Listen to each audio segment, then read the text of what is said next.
El Ministerio Remanente presentará a la señora Ofelia Barbé en una conferencia titulada Cuando Jesús venga a buscarnos.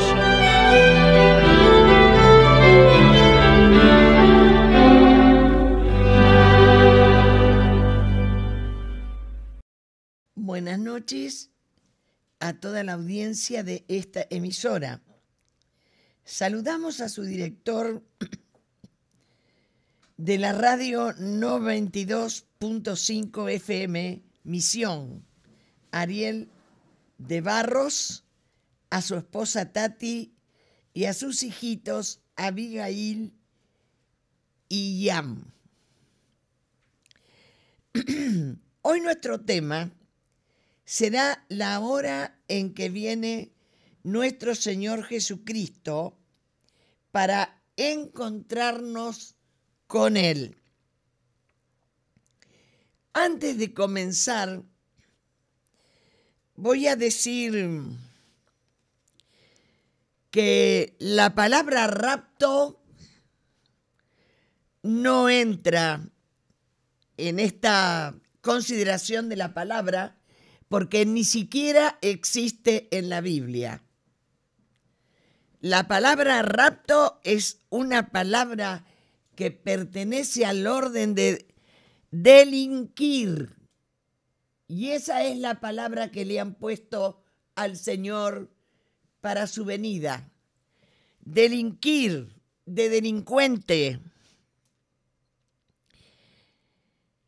Haberlo relacionado a Jesús con un acto de delincuencia, cuando es el acto de amor que nosotros estamos esperando.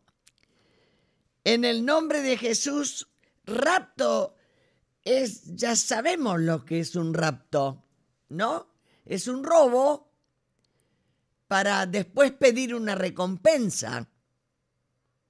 Un rapto es hacer un robo para pedir una recompensa. ¿A quién se le ocurre de presentar así a Jesús para cuando viene a buscarnos?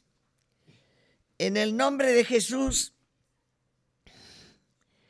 el Señor viene a buscarnos. El Señor nos deja palabras de paz y palabras de amor a quien nosotros también amamos. Y esas son las que vamos a vivir y las que estamos esperando. Voy a hacer una recomendación de que tome ese trabajo de conseguir un anotador, porque le sugiero conservar en un anotador todas las citas bíblicas que seguramente le harán falta, no solamente para ahora, sino que le harán falta mientras esperamos al Señor. Nosotros lo amamos y lo esperamos como nos dijo Él, con esplendor y gloria. Voy a leer en el libro de los Hechos, en el capítulo 1, versículo 9, dice: y habiendo dicho estas cosas, Jesús, viéndolo ellos, los discípulos, fue alzado y le recibió una nube y le ocultó de los ojos de ellos. Y estando ellos con los ojos puestos en el cielo, entre tanto que él se iba, he aquí se pusieron junto a ellos dos varones con vestiduras blancas, los cuales también les dijeron: varones galileos, ¿por qué estáis mirando hacia el cielo? Este mismo Jesús que ha sido tomado de vosotros al cielo, así vendrá como le habéis visto ir al cielo. Mire qué frase distinta usa el ángel. Así como le habéis visto vosotros, así subir al cielo. Así de la misma manera, con esa serenidad que lo vieron subir, así bajará. Gloria a Dios. Comenzando con el tema de él, tenemos que pensar que fue alzado, no raptado, y que fue tomado. Son las dos palabras que podemos usar tranquilos. Alzado, fue alzado, por eso ustedes están mirando hacia arriba, y fue tomado de ustedes, dicen los ángeles. Yo quiero que quede bien e insisto diciendo que los que no pueden ver las solemnidades del amor, de Jesús, han usado esta palabra rapto, que no figura en la Biblia, para aparejarle una historia que no es la que dicen los ángeles. Cuando se acercan estos dos varones y les dicen a los discípulos, le pregunta, ¿qué miraban? Ellos estaban mirando cómo Jesús se iba a los cielos. La palabra rapto quiere decir robo de mujeres en forma violenta y con engaño, robadas de las casas de sus padres. Rapto quiere decir secuestrar a una persona para obtener recompensa. También rapto quiere decir es igual a impulso súbdito y violento provocado por un estado pasional o estado del alma o accidente que priva del sentido. Como que realmente al decir rapto estamos pensando en una cosa realmente sin sentido, como que el que viene, el que hace el rapto es porque emocionalmente está desviado. Todos los adjetivos que tiene la palabra rapto, no hay una que le pegue a Jesús. Por favor, bórrela de la tierra esa palabra.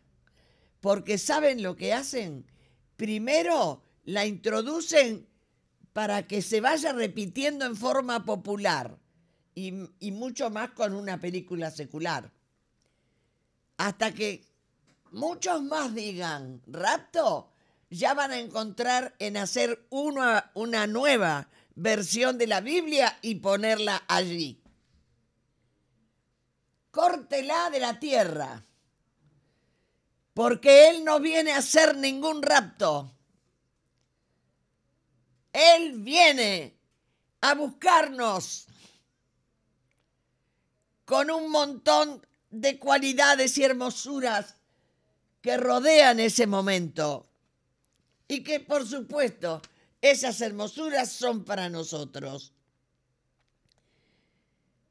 Como la Biblia no dice eso, todo lo que quiere decir rapto, lo retiraremos de nuestro léxico y nos olvidaremos de él, tomándolo como una fantasía babilónica. En el nombre de Jesús, comenzando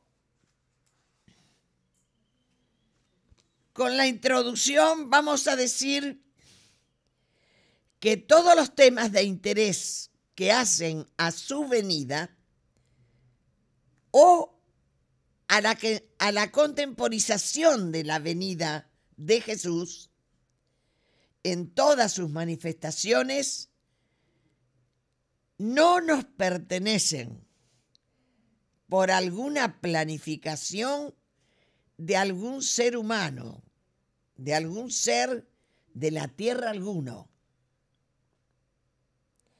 Primero. Y en segundo lugar, el tema ni siquiera entra por una planificación del mismo Jesús. Acá esto no lo planifican hombres, tampoco lo planifica el mismo Jesús que viene. Es un tema que escapa a toda voluntad. Es un tema que escapa a nuestra voluntad humana. No es un tema de voluntad, por eso escapa a la voluntad. Porque no es un tema de voluntad, sino es un tema de potestad. Acá no se mueven voluntades, sino se mueven potestades para todo lo que ya está sucediendo a manera de señal y lo que va a suceder hasta que Él llega. Se trata de la potestad de Dios y no de la voluntad. A Jesús, quien tenía respuestas de sabiduría, era un ser a quien se le podía hacer preguntas en casi el mismo momento en que Jesús se predisponía a ascender a los cielos. Un grupo de personas que estaban con él le hicieron una pregunta de índole política que no tenía nada que ver con el regreso de Jesús a la tierra. Y le preguntan, ¿cuándo será que restaurarás el reino de Israel? Ellos seguían esperando la restauración política como nación de sacársela al Imperio Romano. ¿Cuándo será que restaurarás el reino de Israel? Y Jesús les contesta de esa frase un pensamiento con los que ellos habían venido molestándolo a Jesús desde que lo conocieron. Les contesta de esa frase un pensamiento de ellos que iba implícita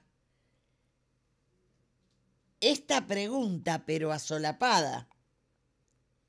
Y Jesús ya los había escuchado muchas veces que le preguntaran lo mismo. Y le preguntaban con qué potestad hacía Jesús todo lo que hacía. Y Jesús responde,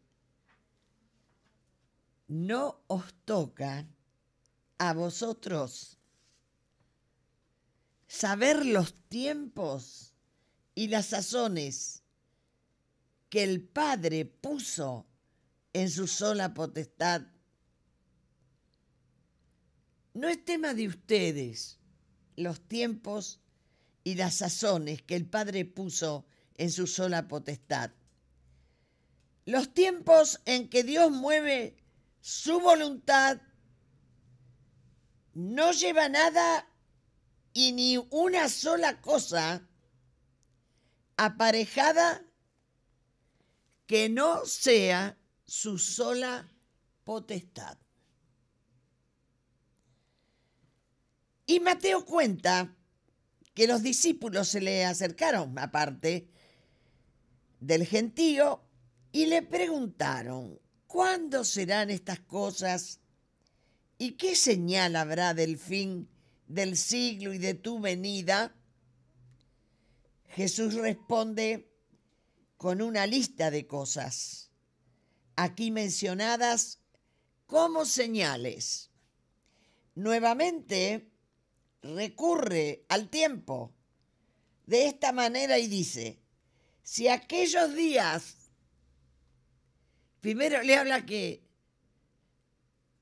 no hay tema de interés en las potestades del tiempo y ahora le explica algo muy importante para ellos, porque acá los que están preguntando eran de Jesús, eran sus amados. Le dice, si aquellos días no fuesen acortados, nadie sería salvo. Mas por causa de los escogidos, o sea, por causa tuya, aquellos días serán acortados.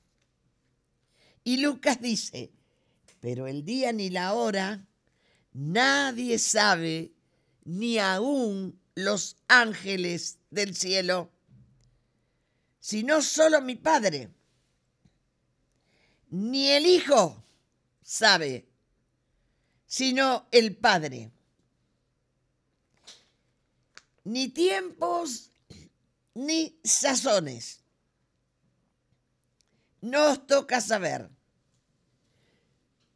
Dice, no os toca saber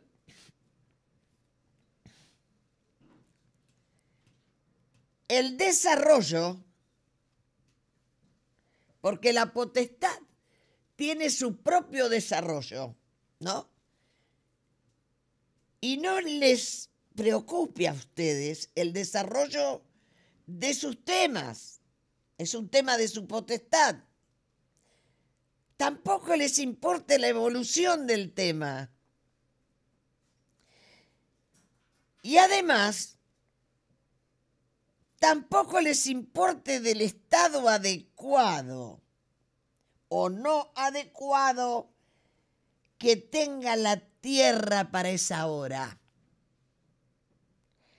Tampoco le preocupe, ese tema es de la potestad de Dios. Para plantar, ¿cómo esté la tierra? Para plantar o cultivar. Estas son las sazones que no nos interesan y no deben preocuparnos.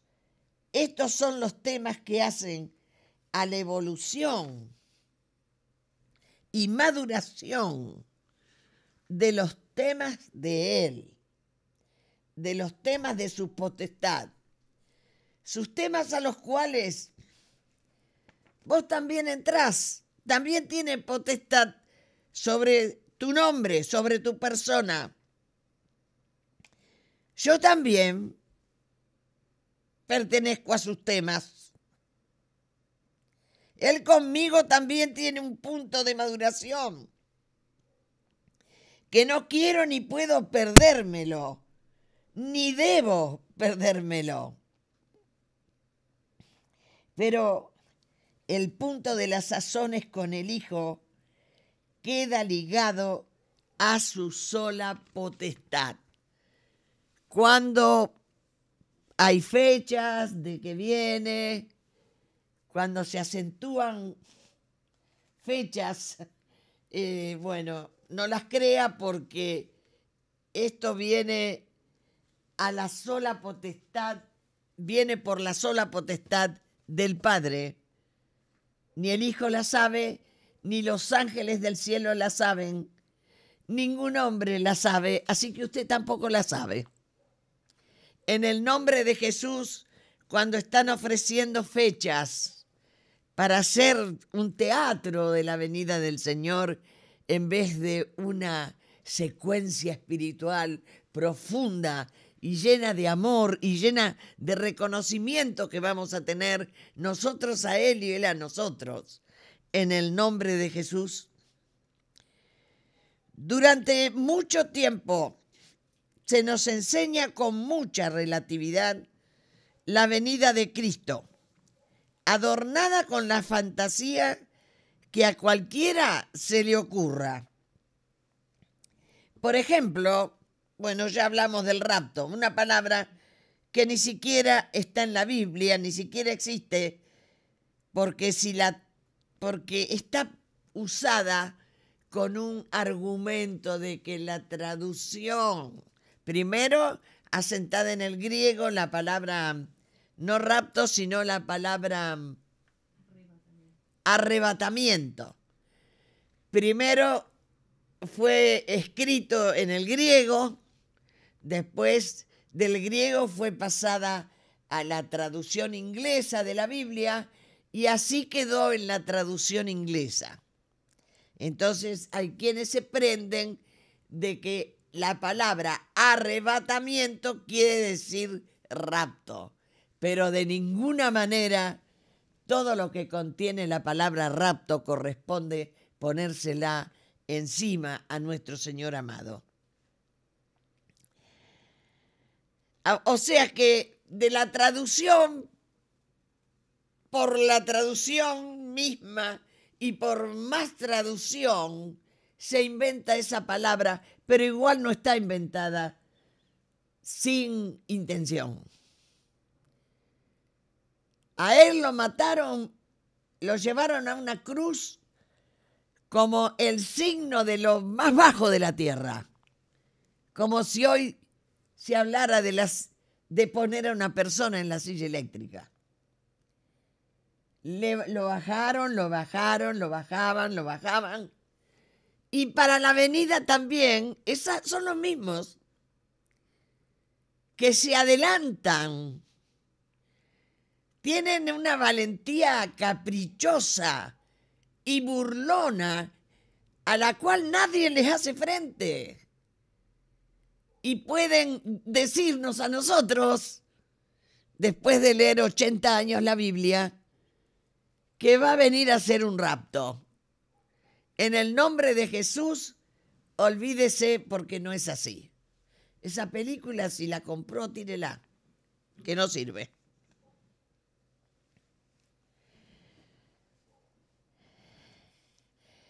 El tema de las traducciones es lo que, según justifican, por qué anda esa palabra. Aparte de que esa palabra nos hace mucho mal y nos hace equivocadamente pensar en el día de la venida del Señor, arriba de esa palabra o la entrelazan, han llenado de fantasías a tal punto que pareciera que la llegada es de Satanás, no de Jesús. Pareciera que la llegada es de Satanás para hacer sufrir el terror de su propia llegada. Estamos perseguidos por los raptos en nuestra nación y cada día nos encontramos de varios y a la vez. Y sabemos bien qué es un rapto. Podemos bajar a Jesús y a su día al nivel de lo más despreciable. Podemos pensar que venir a buscarnos es como un robo, o un robo semejante de mujeres violentamente de la casa de sus padres robadas. Secuestrar a una persona para obtener un rescate cuando es él el que nos rescató. ¿Por qué esto? Esto es lo que quiere decir raptar. Impulso súbdito y violento provocado por un estado pasional, estado del alma o accidente que priva del sentido común. Pregunto, para algunos que lo predican, ¿Eso es lo que predicás? ¿Eso es lo que predicamos? ¿A ese predicamos? El tema del rapto, o mejor dicho, la teoría del rapto, proviene de un grupo de irlandeses, así como la teoría de Gog y Magog proviene de un grupo de ingleses. Esto no proviene de buenas intenciones. Estas teorías son emitidas desde los lugares de poder o desde los lugares de las cúpulas de las religiones, y después, con la cucaracha, se nos exige repetirlo o editar una nueva versión de la Biblia donde quepa poder incluirlo. Son nada más que teorías que al leer la Biblia nos damos cuenta que, si no es que nos damos cuenta abiertamente, sí nos damos cuenta que algo, comenzamos a sentir un aroma de algo que no es. Nosotros somos testigos, y a un testigo es muy difícil engañar. Cuando la lectura de la Biblia o del relato del cual queremos conocer, y este se nos hace carne y vivencia, recién allí logramos ser testigo, ¿no? Nosotros no somos testigos con la palabra. Yo puedo saberme todo lo que dijo Jesús y decírselos de memoria, pero eso no me hace testigo. Nosotros somos testigos, yo uso una palabra común, decir, cuando a esa doctrina la hemos hecho carne, entonces yo la conozco. A mí me pasaron cosas que dice Jesús que me iban a pasar. Yo recibo cosas de Él que Él dijo que íbamos a recibir.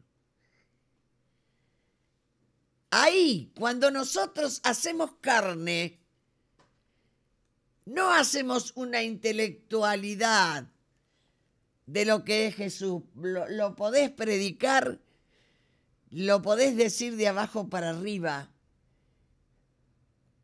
Primero el Señor, su primer orden fue que salgamos a predicar, pero la última orden que dio antes de ascender a los cielos dijo: y me seréis testigos. Y me seréis testigos hasta que no lo pruebes al Padre, al Hijo y al Espíritu Santo, no llegaste a testigo. Dice Jesús cuando ya se iba, el maestro hermoso dice: y me seréis testigos en Samaria, en Judea y hasta lo último de la tierra. Ser testigos no es hablar o predicar. La vivencia que adquirimos por la fe, esa que nosotros podemos vivir por la fe, esta es la que te hace dar fe de lo que es Él.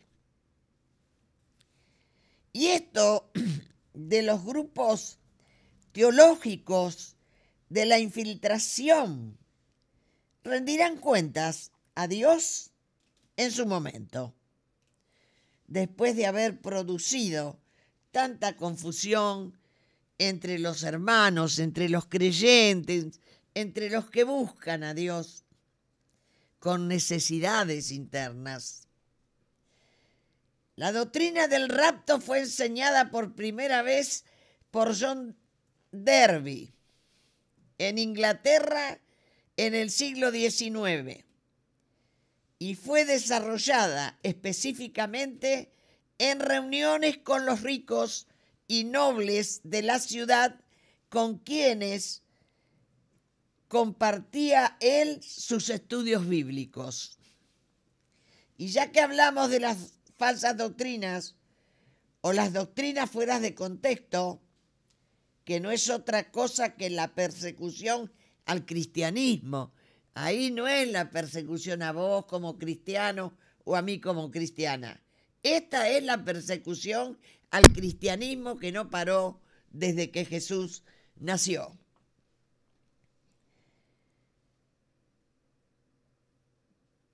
En el nombre de Jesús, una persecución que viene de larga data. Nos ocupamos también, de paso, de la teoría de Gog y Magog 2022. Esta vino de Steinberg, un señor que se llama así, y es el que apoya la versión inglesa. Este hombre es famoso ministro de la Iglesia Reformada Alemana de los años 1802. Así que desde ahí viene lo de Gog y Magog, que apoyaba la teoría inglesa de la Biblia griega que fue traducida al inglés, quedando así la versión inglesa tomando como interpretación la teoría de Gog y Magog 2022 con su cumplimiento. Y ya anteriormente en el canal Enlace, en un programa que se llamaba Dinos Jack, se anunciaba como cierta esta teoría. Pero además le agregaban que Jesús venía a la tierra en el 2012. La diferencia era que Jesús iba a llegar a la tierra en el año 2012. Como usted se dará cuenta, no llegó. Y así entretienen a la gente y a los hermanos que esperan el regreso de Jesús y son testigos porque sus ojos espirituales ven. Ahora miraremos el tema de la apostasía y Jerusalén para entender el tiempo en que estamos. Nosotros, en vez de entretenernos buscándonos al otro día y mirar una cantidad de acontecimientos negativos de la tierra, vamos a mirar el tema de la iglesia, no de la tierra. Por eso vamos a mirar el tema de la apostasía. La apostasía ya hace mucho o bastante tiempo que comenzó. Y ahora, ¿qué nos pasa? Ahora parece que a todos les entró un apuro. Pero ahora es cuando nos toca encontrarnos con las consecuencias de una cumbre de dirigentes que retiraron los dones espirituales que dio Jesús para que la iglesia funcione. Retiraron los ministerios del Espíritu Santo, cambiándolos por liderazgo. A ver si me entendió bien esta parte. Se cambiaron los dones del Espíritu Santo. Se cambiaron los ministerios del Espíritu Santo para poner lo que hoy llaman liderazgos. Los cambiaron por liderazgos. ¿Qué es un liderazgo? Son ideas de la carne. Un liderazgo es cuando yo no asumo un ministerio, yo no asumo un don del cielo y le organizo una iglesia, una comisión de canto, una de estudio bíblico, otra. Puedo organizar todas las comisiones que a usted le parezca organizar, pero no viniendo como orden del cielo, porque los ministerios son para recibir órdenes del cielo. Pero si no vienen órdenes del cielo, son liderazgos carnales. Y yo le digo una cosa, la carne dirigirá muy bien una parrilla y comeremos muy buen asado. Pero a la carne nunca se le pidió ni el Padre Dios, ni el Hijo, ni el Espíritu Santo. Nunca se le pidió la dirigencia de la iglesia a la carne. Vuelva a poner la carne en la parrilla. La dirigencia de su iglesia, Dios se la dio a un solo dirigente y ese dirigente es del cielo, que es a uno de su misma potestad, a uno que forma parte de su misma divinidad. Y este es el Espíritu Santo. Se agravan con otras cosas que va poniendo la carne. Es que en la carne usaron el tema de la ley, con luchas, para que la ley sea la que gane, para que la ley permanezca y supere el orden del andar de la iglesia, que supere a la gracia. Se luchó por la ley, se sigue luchando todavía. Para cumplir la ley, para rechazar la gracia que ha traído nuestro Señor Jesucristo, la gracia del perdón. Gran confusión que instaló ¿quién? El anticristo. Lo instaló adentro del cristianismo, asunto que en el mensaje bíblico de Jesús está tan claro y que trajo tanta luz doctrinal. Su andar en la tierra, Él, nuestro amado, no vino a la tierra para que nosotros lo juzguemos a Él y le enseñemos a Él cómo hay que aplicar la doctrina que Él trajo. Hay ridiculez en nuestras intenciones de querer tomar su doctrina y enseñársela a Él. Y decirle, no es la gracia, es la ley.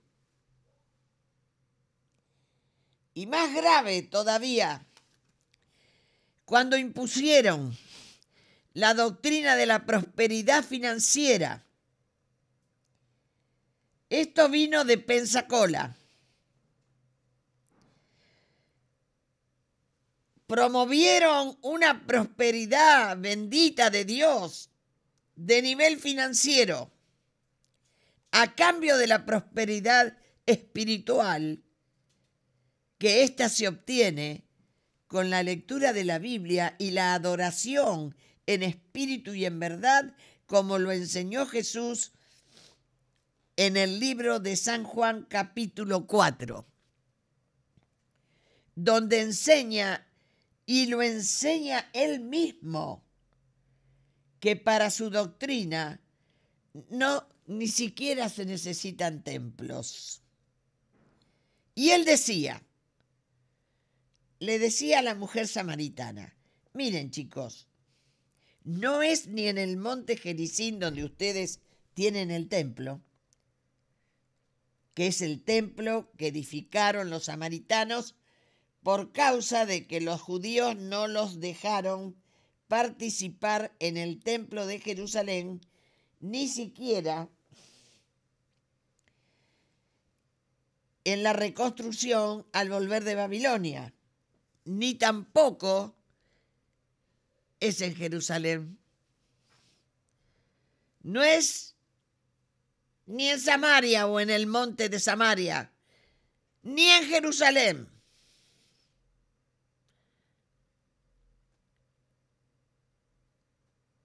El mundo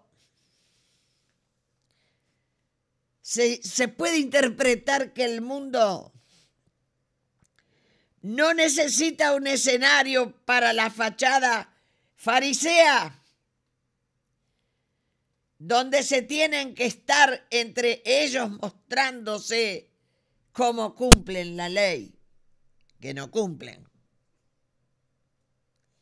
O cuando se saludan y se dice en un texto bíblico, para que veamos lo que saben y lo concentrados que están en Dios.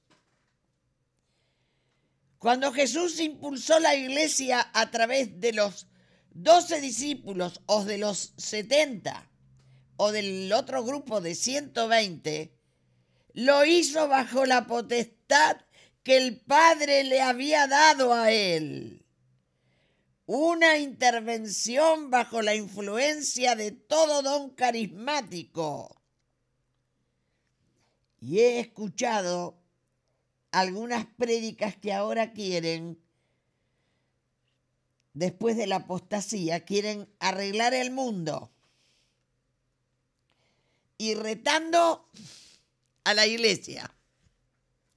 Y llamándola al orden por la apostasía. Y con la apostasía debemos saber, los que estamos esperando al Señor, que con la apostasía pasan dos cosas que casi nadie las tiene en cuenta. Una es que tenemos que saber y considerar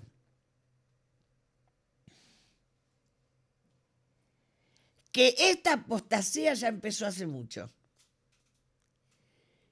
Y que podríamos decir que ahora está pasando, ¿no? Y la segunda cosa es que pasa, que nos sorprende mucho con el tema de la apostasía, es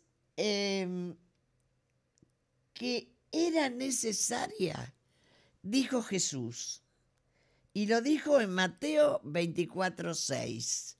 Este es un dato que no se lleva en cuenta. Uno piensa que la apostasía es la guerra en contra a la divinidad, pero nunca imagina que Jesús nos iba a decir que es necesaria. Así que no salgas ahora como rabioso a castigar a la iglesia por la apostasía. Todo lo que se hace en la carne tendrá consecuencia de carne. Y la apostasía es eso, lo que se ha hecho en la carne. Cuando el espíritu no puede entrar. Esto lo lees en Mateo 24:6, que la apostasía era necesaria. Y oiréis de guerra y rumores de guerra. Mirad que no os turbéis, porque es necesario que todo esto, también las guerras, acontezca, pero aún no es el fin. Pero aún no es el fin. Son principios de dolores. Nosotros ahora estamos viviendo el coletazo de la apostasía. O diríamos las consecuencias, que son muy feas. Y nos cuesta sobrellevar sobre nuestros hombros toda esa información televisiva en toda su intención de destruirlas con un anticristo. No, anticristo que está gritando fuerte, muy fuerte. Ahora, hermanos, hay que tener mucho, pero mucho cuidado en no unir nuestras voces, ahora queriendo arreglar todo, no unir nuestras voces a las del anticristo y de aquellas cosas que grita él, con razón. Es por la consecuencia de todo eso que era necesario que acontezca. Nosotros no tenemos un valor jurídico para decir qué estuvo bien o qué estuvo mal. Pero ahora, porque una película hizo fama y además ganó un premio llamada El Reino, esta no nos da el derecho a defenestrar a la iglesia porque la iglesia es de Cristo. Y los que entramos en falsedades somos nosotros.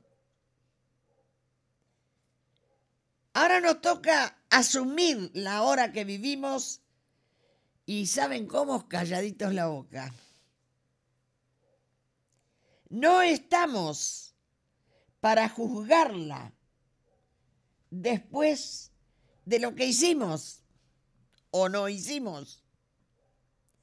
Lo que sí podemos hacer ahora es corrijámonos nosotros todo lo que podamos dentro de nuestro interior.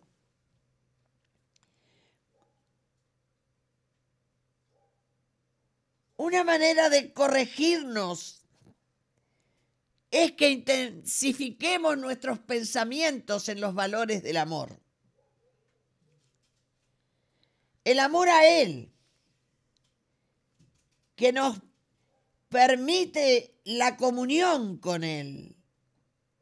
Todos los siervos que fueron resolviendo las cosas con su sinceridad, amando la verdad, estos serán recompensados. Van a ser recompensados o vamos a ser recompensados con galardones por causa no de la exactitud doctrinal que tengamos, sino por la sinceridad con que han obrado y por su amor a Él y a su gracia. A su gracia la hayamos comprendido hasta donde hayamos podido. No seremos juzgados por nuestros conocimientos, sino por nuestro amor y sinceridad a ellos, al Padre, al Hijo y al Espíritu Santo. Lo que sí debemos comprender que Él no hizo dos tipos de iglesia, no hay dos tipos de iglesia. Él hizo una sola y del Espíritu. La de la carne es un invento paralelo a su iglesia, a veces con intención y a veces otros posiblemente por desconocimiento. Mateo 5, 11 y 12. Bienaventurados sois cuando por mi causa os vituperen y os persigan y digan toda clase de mal contra vosotros mintiendo. Gozaos y alegraos, porque vuestro galardón es grande en los cielos, porque así persiguieron a los profetas que fueron antes de vosotros. Yo les pido que en su privacidad trate de leer Efesios 4 para comprender estos pensamientos. Con el deseo de recomponer en nuestro interior por tanto tipo de alegato que se escucha en contra de nuestra fe y de nuestra fe en Él. El pasaje dice así: y Él mismo, Jesús mismo, constituyó, no otro, Él, Jesús, constituyó para la edificación del cuerpo con sus propios propósitos bien definidos de perfeccionar a los santos, o sea, a los hermanos, para la obra del ministerio, para la edificación del cuerpo de Cristo, hasta que todos lleguemos a la unidad de la fe, a la unidad de la fe y a la unidad del conocimiento del Hijo de Dios, a un varón perfecto, a la medida de la estatura de la plenitud de Cristo.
estamos viendo es pura soberanía. La llegada del Jesucristo Mesías es por la soberanía del Padre. Cuando hablamos de la soberanía de Dios, por un lado, y por otro lado, la voluntad humana, estas están claras en la Biblia. O sea, cómo es la soberanía y cómo es la libertad nuestra en nuestra voluntad, ¿no? Pero, ¿cómo considerarlas? ¿O cómo conciliarlas? Lo podríamos decir así. ¿Cómo es cuando una soberanía intercepta nuestra voluntad humana? Una voluntad de libertad, ¿no? La voluntad humana, examinándola a través de los tiempos, no tiene una consistencia como si la tiene una soberanía. La voluntad humana que no es consistente, sí, la soberbia humana hace todo lo posible por mostrar la grandeza del circuito de la misma. Mi voluntad es suprema, yo hago lo que quiero. Y me da como un carácter enaltecido pensar que realmente nuestra libertad puede a un soberano. Entonces, decimos que absolutamente comprobado la libertad humana no tiene consistencia, aunque quiera hacer ver que la tiene. Y hace todo lo posible por mostrar la grandeza del circuito de la voluntad propia. Por lo tanto, nosotros tenemos una voluntad tendenciosa, ¿no? Tendenciosa, o sea, nosotros posiblemente a la voluntad la descubrimos como un pensamiento, ¿no? Yo pienso que quiero hacer tal cosa. Nuestro pensamiento es querer o desear que otro haga lo que yo tengo que hacer, o que otro me ayude, o que otro me dé una colaboración. O sea, yo tengo la idea, pero a esa idea queremos que sea ejecutada por otra voluntad, no por la mía. Yo tengo la idea, pero yo quiero que otra voluntad la ejecute. Es una voluntad que en muchos momentos espera la del otro. Por ejemplo, un ejemplo muy sencillo. Tengo frío porque la puerta está abierta.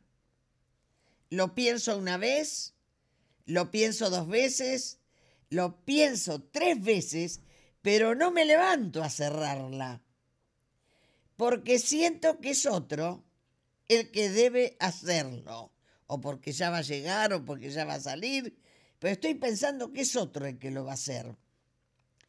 O el que debe mover, es otro el que debe mover su voluntad, pero yo me quedo sentada,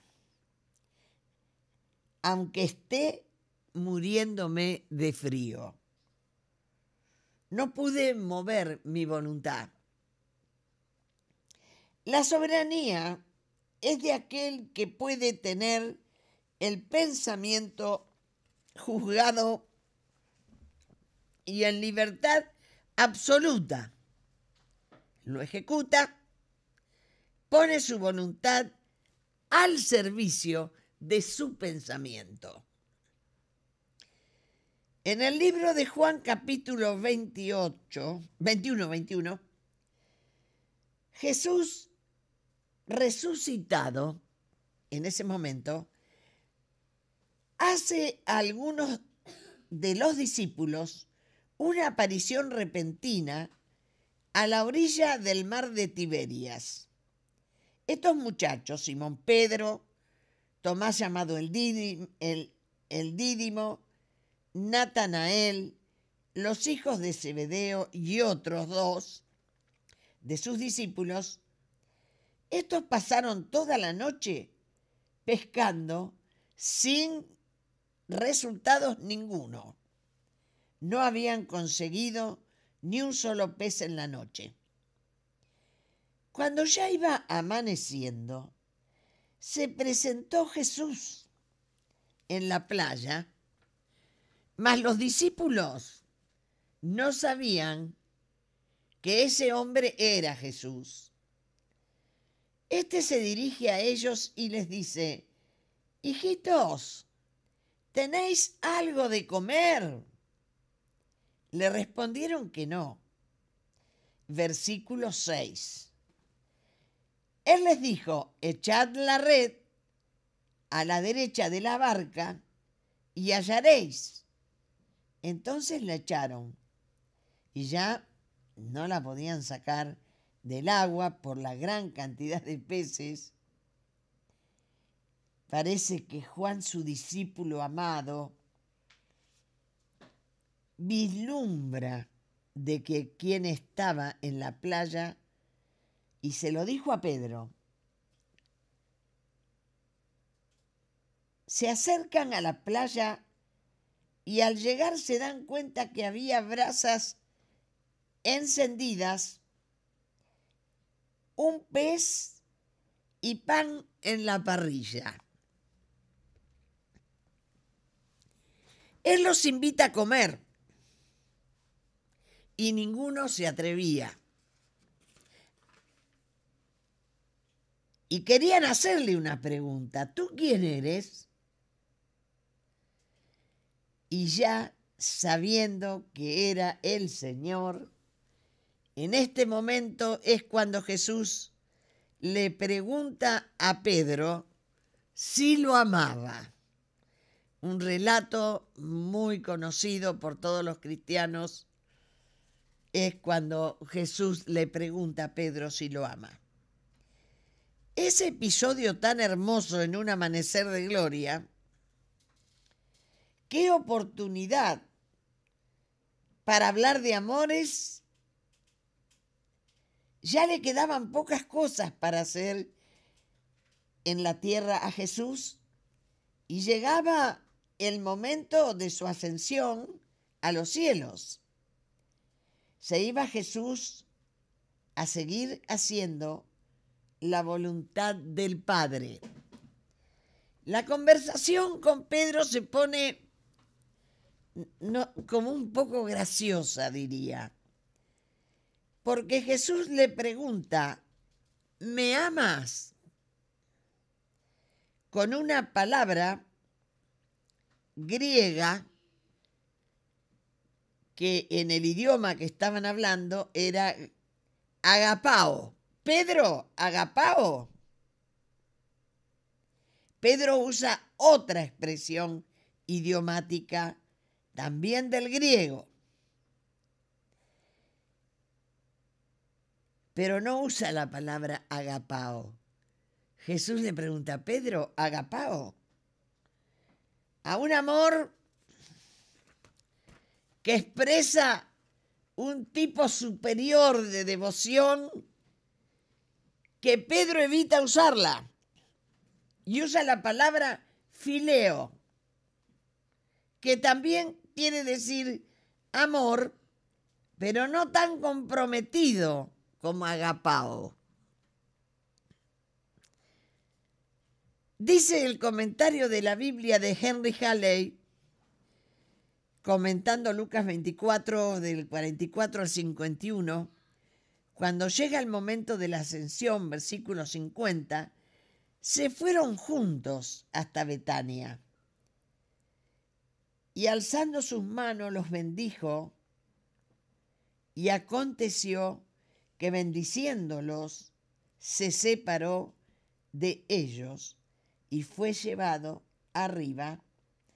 Fue llevado, fíjense que ni siquiera se fue solo. Fue llevado arriba al cielo. Entre tanto que él se iba, he aquí se pusieron junto a ellos, a los discípulos, dos varones con vestiduras blancas, los cuales también les dijeron: varones Galileo, ¿por qué estáis mirando el cielo? Este mismo Jesús,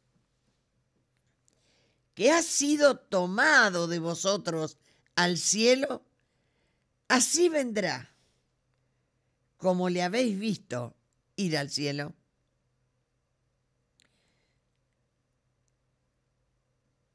Vamos a considerar lo que va sucediendo ahora mientras el Señor va llegando. Así como se fue, con esa serenidad, con ese despegar de la tierra, así como levantó sus manos y los bendijo, y así se fue yendo, así viene. Viene con su mismo poder o su misma potestad.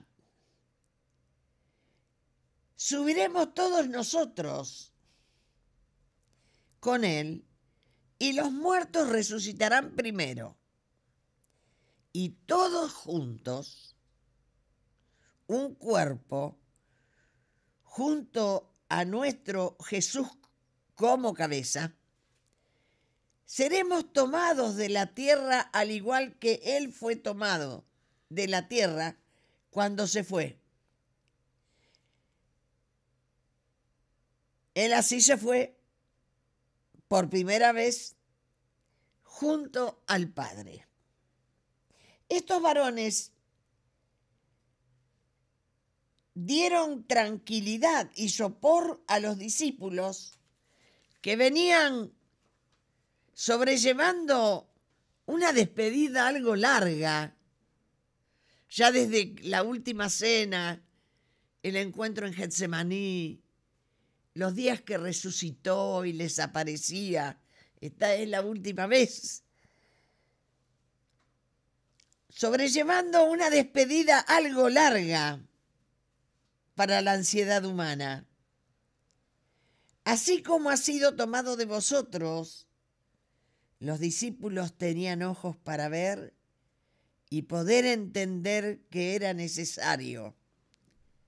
Además se daba en medio de una bendición que no sé si los discípulos habrían tenido dos como esa. ¿No? A ver, ¿quién sabe si anteriormente habían tenido ese mismo tipo de bendición? ¿Qué habrá sido en un momento emocional de esa despedida una bendición que irrumpe su espíritu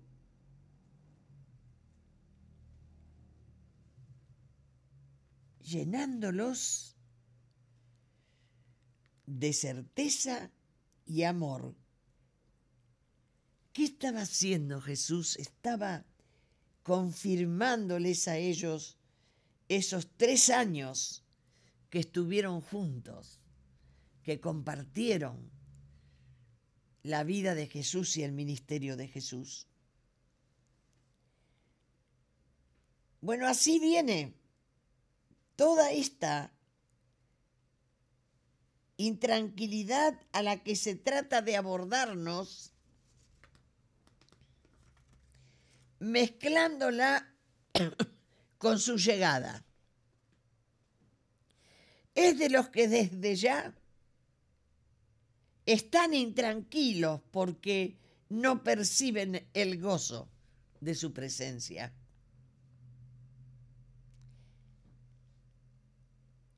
daré una pequeña lista de cómo Él se nos acerca.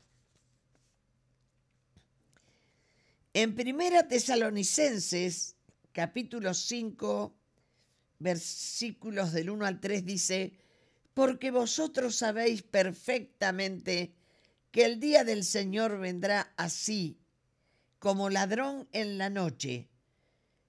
Pero vosotros, hermanos, no estáis en tiniebla para que aquel día os sorprenda como ladrón, porque vosotros sois hijos de la luz e hijos del día. No somos de la noche ni de las tinieblas. No será como ladrón. Él le está diciendo, Pablo está tomando esta figura con los que andaban en la noche.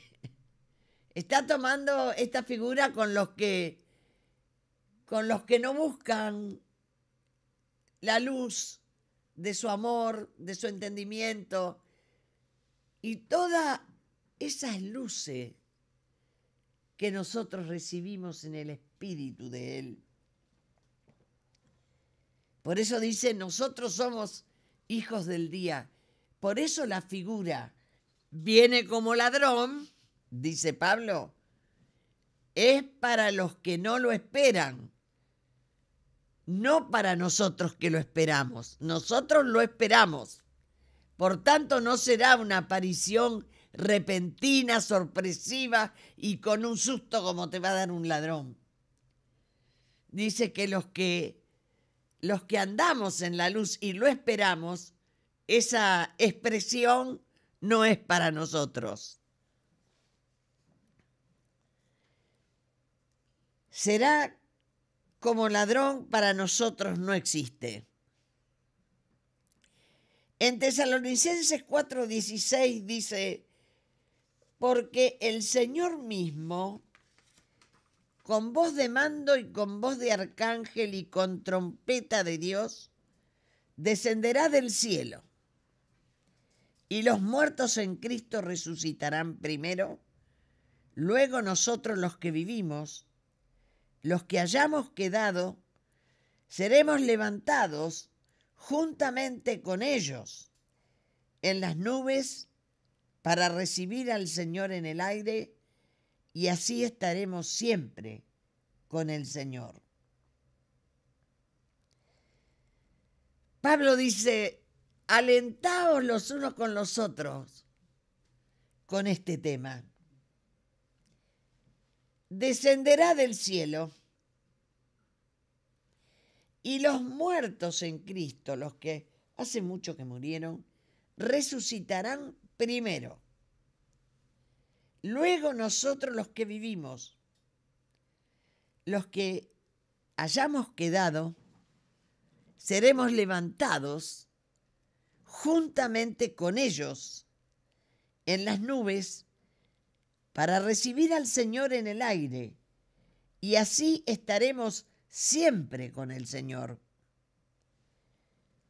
Como dice el apóstol Pablo, alentaos los unos a los otros con estas informaciones que nos hacen estar adelantados a la hora, adelantados a cualquier sorpresa que pudiéramos llevarnos nosotros.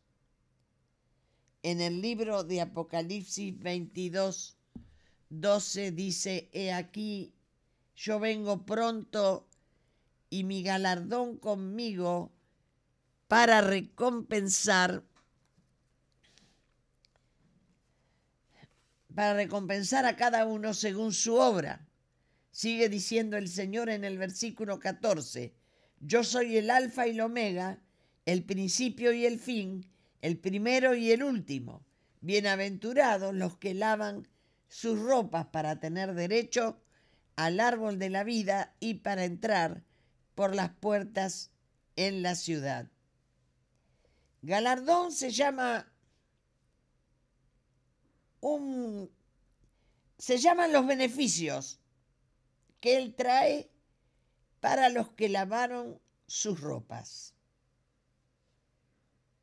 hay un tema que me da curiosidad,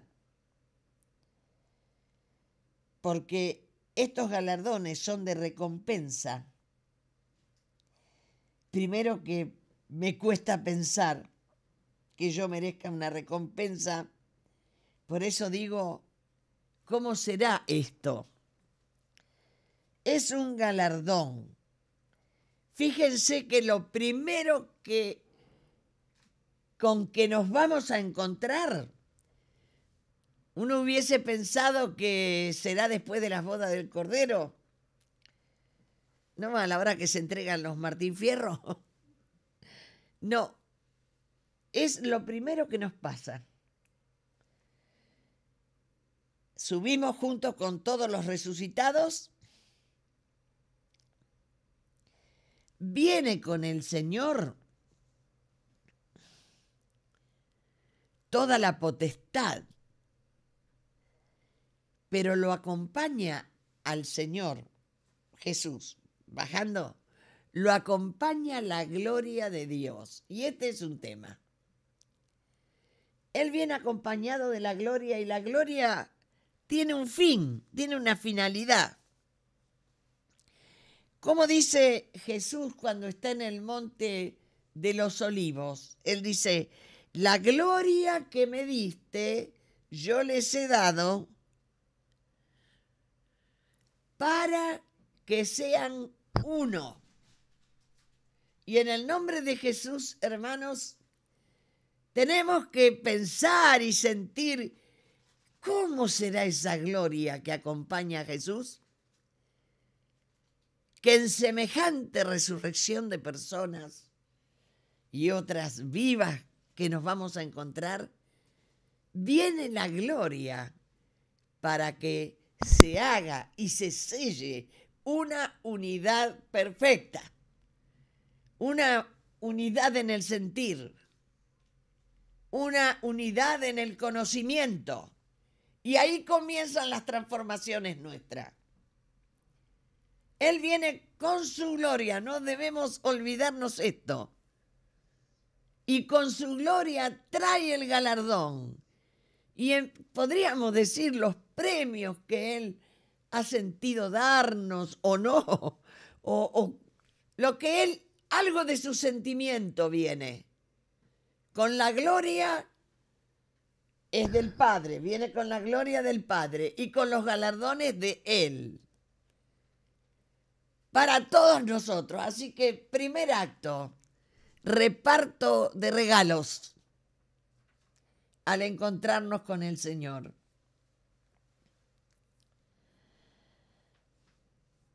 Soy el alfa y la omega, el principio y el fin, el primero y el último.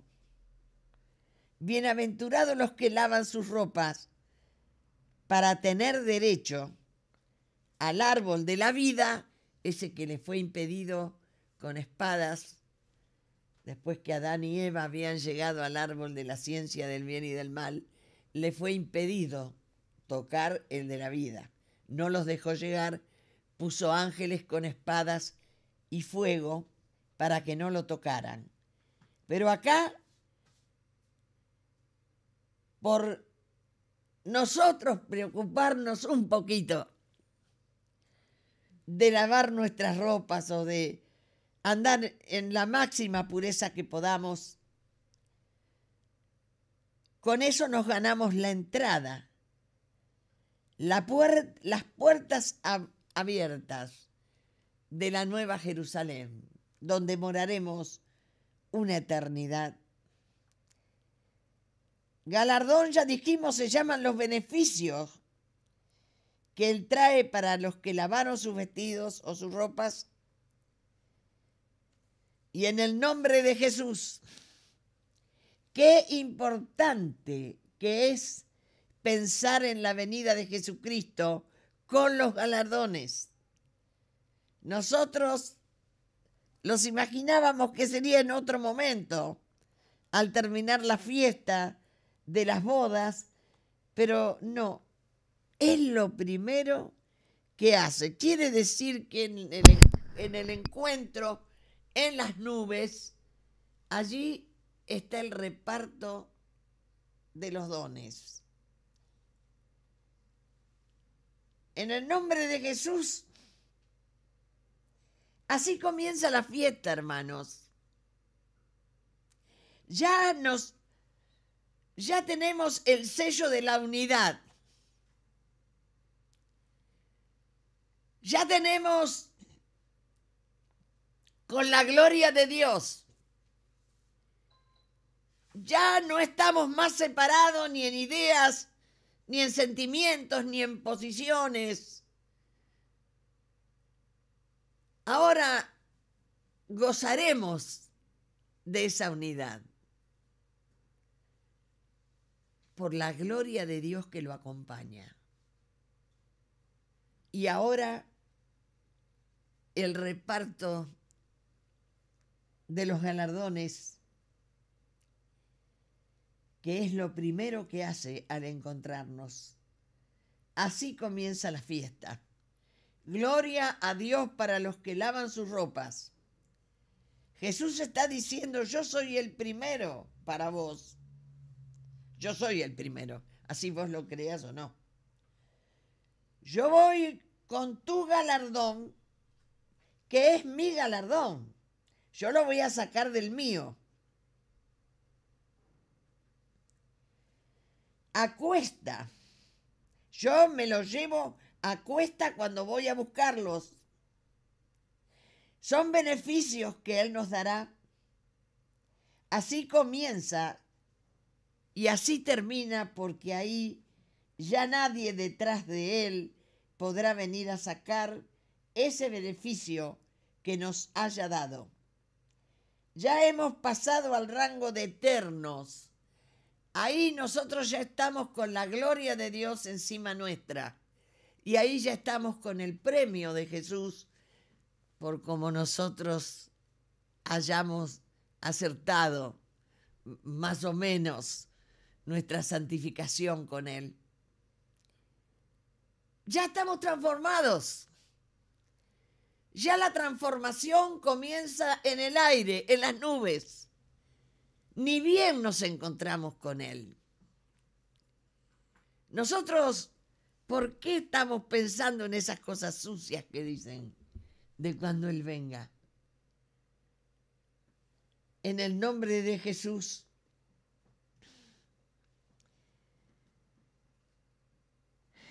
gloria a Dios. Así comienza y así termina, pero no estoy hablando de un final, sino estoy hablando que eso se mantiene, eso ya no se pierde nunca, eso ha llegado a nosotros, porque ya no hay enemigo que pueda entrar en esa dimensión. Fíjense que hasta dice que es en las nubes, ese encuentro nos levanta de la tierra, es la tierra la que no nos deja. Nos levanta de la tierra y en las nubes sucede el clima de la gloria y el regalo que a Jesús le ha parecido bien venir a traer. Nadie podrá venir a sacar el beneficio que nos haya dado ya, porque ya hemos pasado al rango de eternos. A esta altura de las cosas, Él es el fin o finalidad de todas las cosas, pero no el fin de las cosas, porque su tiempo es eterno. Y allí hemos entrado al encontrarnos con Él a su dimensión. Juan dice en el capítulo 14:3, y si me fuere y os prepararé lugar, vendré otra vez. Y acá está hablando cuando viene con los galardones. Vendré otra vez y os tomaré a mí mismo. Como dice, en la gloria de su Padre y con sus ángeles, Mateo 16:27. y entonces pagará a cada uno conforme a sus obras, el galardón. Apocalipsis 19:11 dice que veremos el cielo abierto. Mientras nosotros estamos en este encuentro, me imagino que estaremos mirando nuestro galardón. Se lo mostraremos porque vamos a ser todos amados, todos pensamos iguales. Está bárbaro eso. Nos mostraremos los galardones. Dice que se abre el cielo.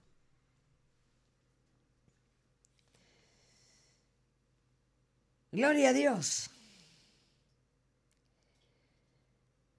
Dice que veremos el cielo abierto. Lo veremos desde donde estaremos. Veremos el cielo abierto. Parece que todavía no llegamos al cielo. Y he aquí un caballo blanco, y el que lo monta se llama Fiel y Verdadero, y con justicia juzga y pelea, y tenía un nombre escrito que ninguno conocía, sino él mismo, el Verbo de Dios. Dice que estaba vestido de una ropa teñida en sangre, y los ejércitos celestiales, vestidos de lino finísimo, blanco y limpio, le seguían en caballos blancos, y en su vestidura y en su muslo tiene escrito Rey de Reyes y Señor de Señores, Lucas 21:27, que dice: entonces veremos al Hijo del Hombre, que vendrá en una... Acá empieza la visión completa. En las nubes tiene que organizarse el misterio de la unidad, aún de los tiempos, ¿no? Aún de los tiempos, personas fallecidas, lejos de nuestros días. Ahí se arma una unidad que nos permite gozar eso y gozar el galardón. Pero ahora se abre el cielo y ya no vemos lo que pasa ahí entre las nubes. Ahora, o lo veremos también, no sé, pero ahora se abre el cielo y empezamos a ver otras cosas. Un caballo blanco donde viene montado el Señor. En su muslo tiene escrito Rey de Reyes y Señor de Señores, Lucas 21:27. Dice: entonces veremos al Hijo del Hombre que vendrá en una nube con poder y gran gloria. Habrá una gran expectación de los hombres por las cosas que sobrevendrán en la tierra, porque las potencias de los cielos serán conmovidos. En esta suma de datos no me detengo con lo que pasa en la tierra, porque la Biblia nos cuenta de lo que pasa en los aires y en el cielo. Y lo que pasa en la tierra será para los que buscan la tierra y se atendrán a sus consecuencias. Porque dice que cuando las potencias de los cielos serán conmovidas, cuando estas cosas comiencen a suceder, a nosotros nos dice, cuando estas cosas comiencen a suceder, dice: erguíos y levantad vuestras cabezas, porque vuestra redención ha llegado. Gloria a Dios. Veremos el cielo abierto. Nosotros ya estamos en estado eterno y glorificado. Y de golpe vamos a ver que el cielo se abre. Es la consecuencia de estar en el sí mismo de Él. ¿qué es estar en el sí mismo de algo? ¿A dónde llega el amor de Jesús que delante del Padre nos carga toda esta manga de pecadores y rebeldes contra Él, y se anima y nos pone en el sí mismo delante del Padre y de la gloria del Padre? O sea que hemos pasado a otra dimensión, a donde se expande su gloria, y su gloria tiene atributos. Este Cristo invicto está vivo entre los muertos, dice Juan del 1:18. He aquí que vivo por los siglos, dice el Señor, por los siglos de los siglos. Y acá informa cosas que tantas veces a lo mejor nos hemos preguntado. Vivo por los siglos de los siglos y tengo, ¿saben lo que tengo? Las llaves del infierno o del Hades. ¿Saben qué más tengo?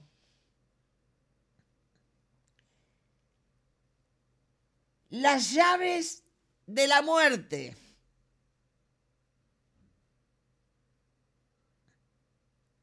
Este Cristo omnipotente ha sido exaltado al trono y se ha sentado con su Padre en el trono, capítulo 3, 21 de Apocalipsis. Él tiene el poder de la dirección providencial del mundo. Él es el principio y el fin de los reyes de la tierra. Él es el Rey de Reyes y Señor de Señores, capítulo 3, versículo 7. Dice que Él tiene las llaves del trono de David.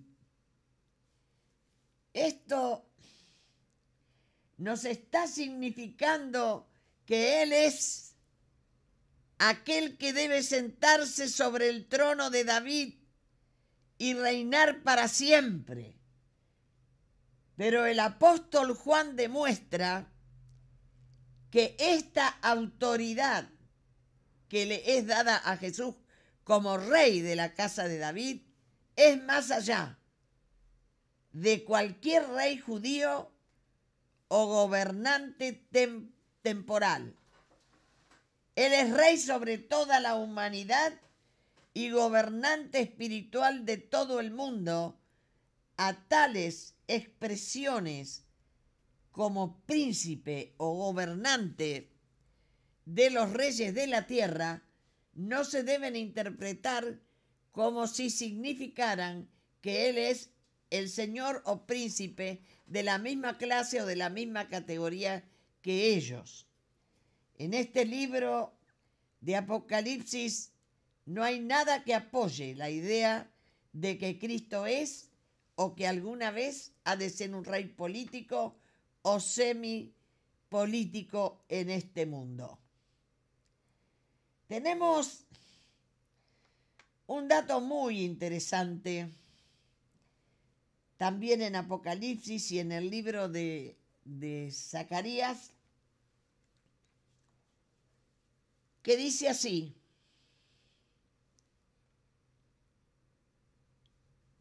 dice que vienen con él, con su caballo blanco, donde él viene montado. Viene él con 2 millones de jinetes. Apocalipsis 9:16. No se la esperaba, ¿no? Apocalipsis 9:16. 2 millones de caballos blancos lo acompañan. Y hay otros caballos, alazanes, overos blancos. Esto está en el libro de Zacarías 1 del 7 al 10. Y hay alazanes, overos y blancos caballos?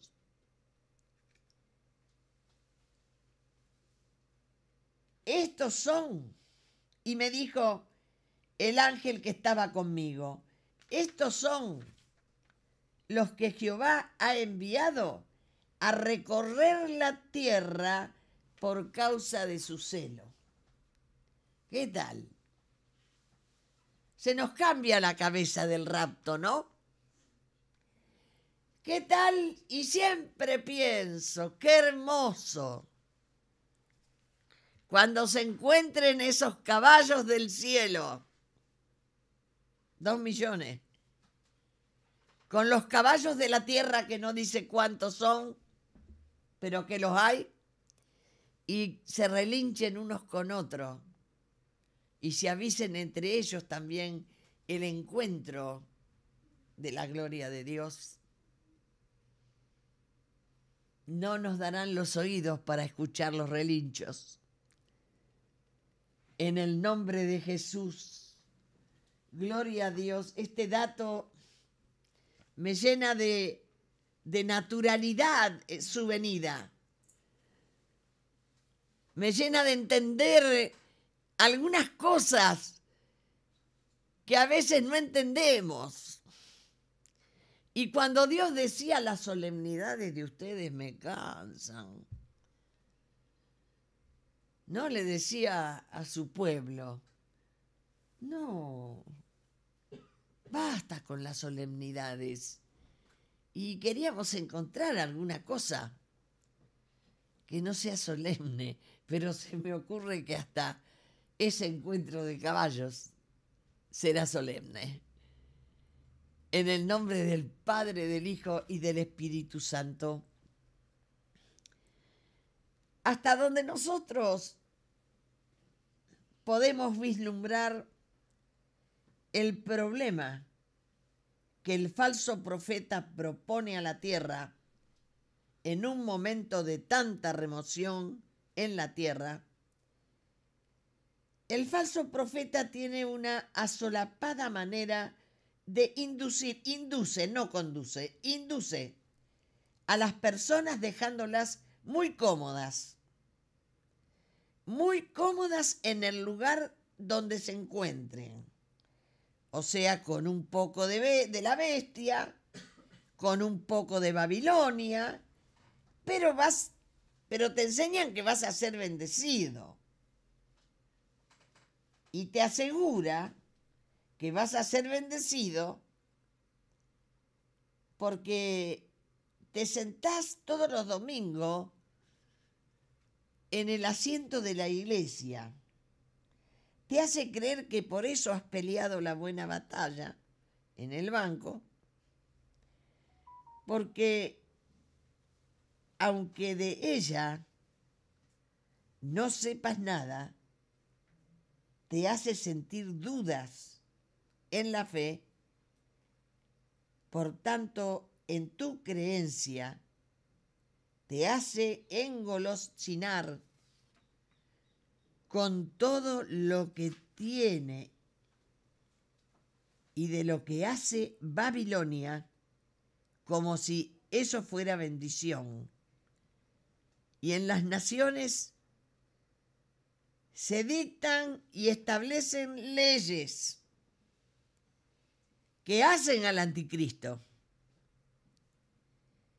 y nos pone en los tormentos de la tierra, porque son leyes que pone la tierra obedeciendo al anticristo. Entonces nos hace vivir los tormentos de la tierra frente a cosas que nos obligan, por ejemplo, la vida dirigida por los bancos, la ciencia que se otorga a sí misma sabiduría endiosada, los avances espaciales, sueños de vivir en otros planetas para escapar de la Tierra, que esto no es otra cosa que ya cuando Nimrod hacía la Torre de Babel. Es lo mismo. Ahora ya le ganamos a Nimrod, ahora ya llegamos a los planetas, pasamos más allá del cielo. Es la misma tendencia humana. Vacunas sin la comprobación de sus méritos, conformándonos a las conductas sin respeto de las escuelas. La gente viéndose obligada a la justicia propia, porque todo lo que hace a los poderes nacionales, porque todo lo que hace poderes nacionales están fraguados. Y así nos van induciendo a una cantidad de cosas que nunca nos soñamos. Nunca habíamos soñado vivirlas.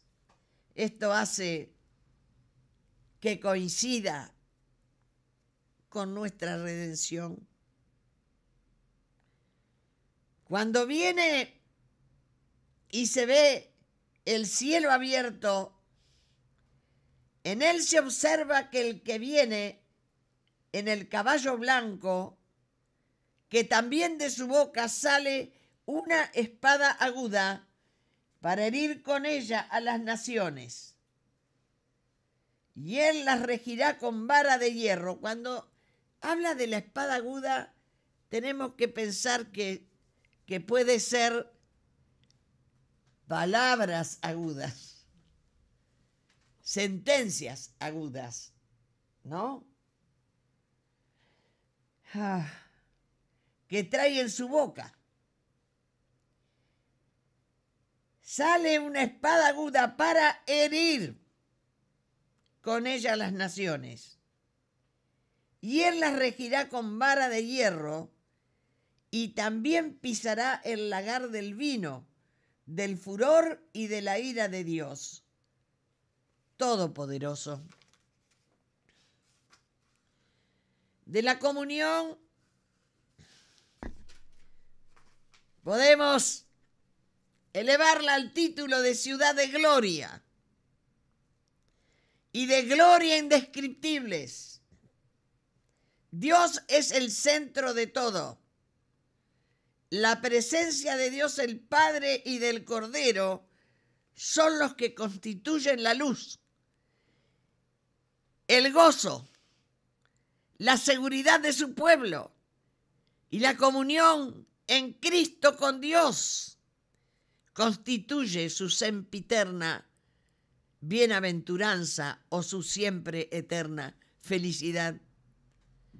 Mientras tanto ya estaremos viendo en ese cielo abierto una gran multitud que se hace oír diciendo: aleluya, salvación y honra y gloria y poder son del Señor Dios nuestro.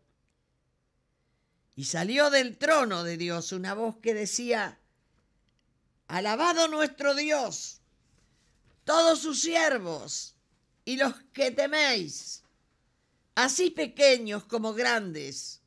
Versículo 6.